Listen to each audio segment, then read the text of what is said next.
দুঃসংবাদ লিখেছেন সাদাত হোসেন।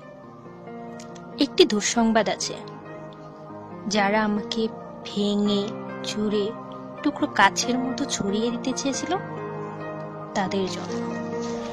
দুঃসংবাদটি তাদের জন্য যারা ভেবেছিলে আমি হোঁচট খেয়ে পড়ে গেলে আর কখনো উঠে দাঁড়াতে পারবো না, মুখ তুবড়ে পড়ে থাকবো কাগিন দিয়ে কাদায়। আমাকে ছিঁড়ে কাগজের মতো কুচি কুচি করে হাওয়ায় ভাসিয়ে দিলে আমি হারিয়ে যাব দিক সমুদ্র।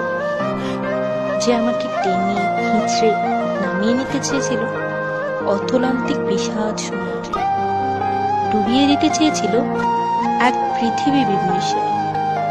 যে আমাকে অযুত রাতের কান্না লিখে দিয়ে বুকের ভেতর ভরে দিতে চেয়েছিল শ্যাওলা জমা স্যাঁতস্যাঁতে এক নৌযান। যে আমাকে দুঃখ দিয়ে পুড়িয়ে শেষে উড়িয়ে দিতে চেয়েছিল ছায়ের মতো, তাদের জন্য দুঃসংবাদ।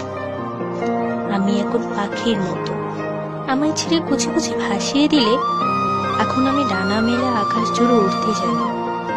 কাটা যায় না, ভাঙা যায় না আমার। আমি এখন জলের মতো, ভেসে যেতে যেতেও হঠাৎ জলোচ্ছ্বাসে ভাসিয়ে দিতে আমিও জানি ছড়িয়ে থাকা টুকরো কাছের শরীর থেকে দুফলা এক ছুরি হতে।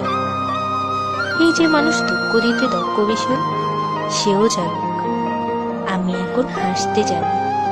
শ্যাওলা জমা পুকুর জুড়ে আমিও এখন রোদের মতো ভাসতে জানি। প্রস্থানের গল্প লিখেও ইচ্ছে হলেই আবার ফিরে আসতে জানি। আমি এখন পুড়ে যাওয়া ছায়ের ভেতর জেগে ওঠা ফিনিক্স পাখি। আমি এখন মৃত্যু মেরে বাঁচতে জানি।